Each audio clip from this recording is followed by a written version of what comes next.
Comrades, 2020 has been an incredibly difficult year for all of us, not just in Sydney or Australia, but right around the world.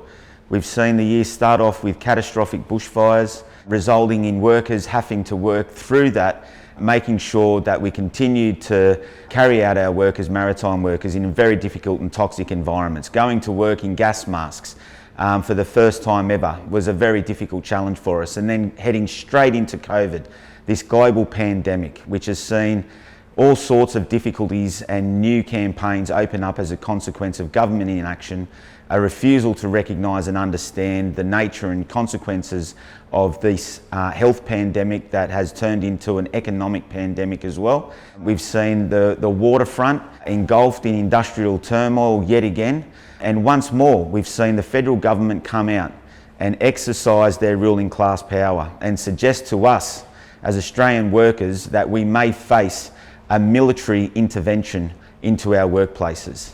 We've seen a number of other historic campaigns, the linesmen at Ozport refusing to cow to attacks on their industry by non-union operators, who after a very successful campaign ensured that MUA linesmen are here to stay.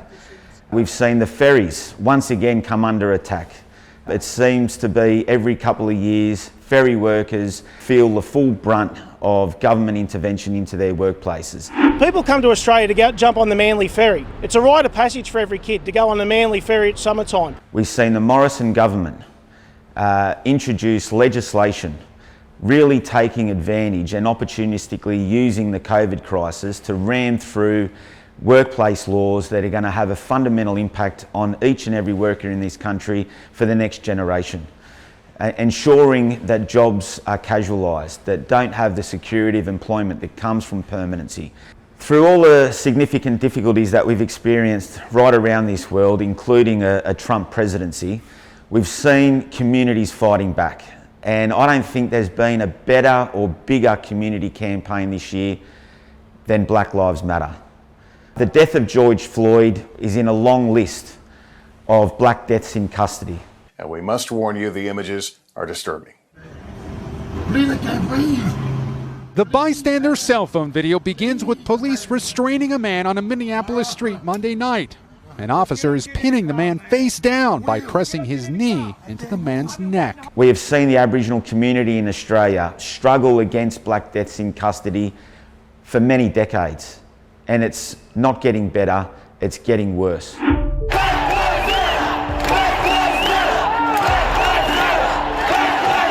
Protesters packed Perth streets in solidarity with demonstrators in the US overnight. Our union has prided itself on Aboriginal solidarity since the 1920s.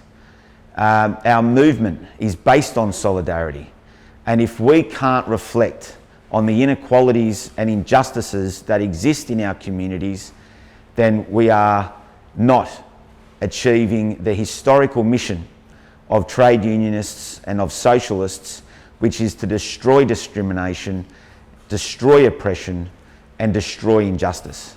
Next year, we're also going to see further discussions and debates on what an Aboriginal voice means in this country.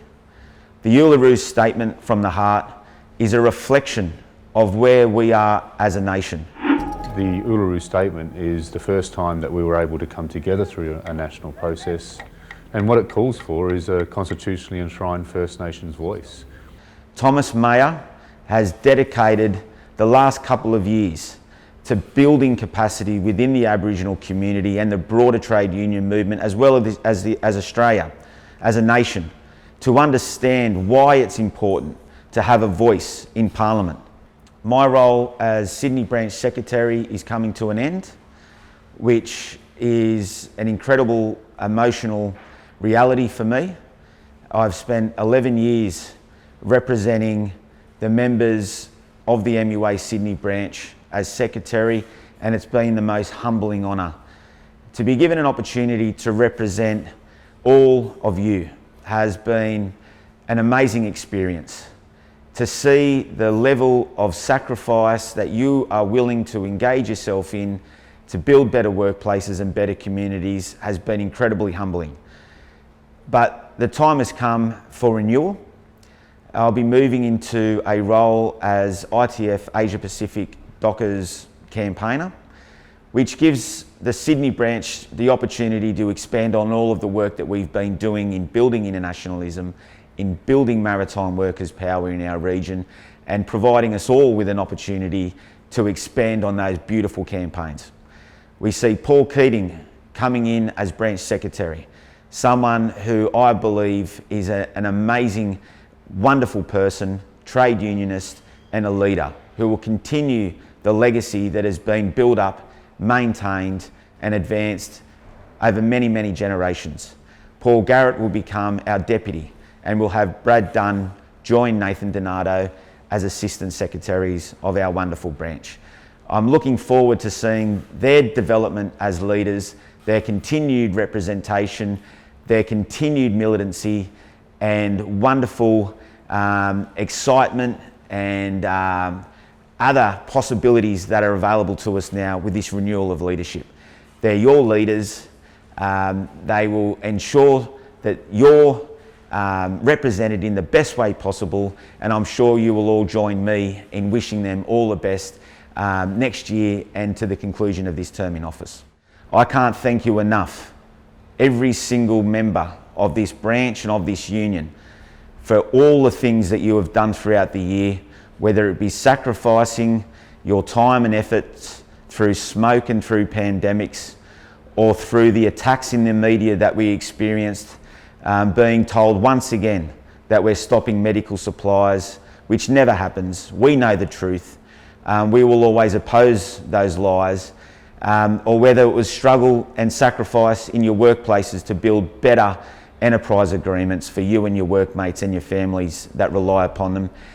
We have an opportunity to expand on all of that wonderful work, to build solidarity with other workers who are experiencing attacks right now, like the Coles workers who have been locked out for 3 long months, no pay over the Christmas period, and yet it's not receiving the coverage that a 4-hour stoppage at Patrick's did.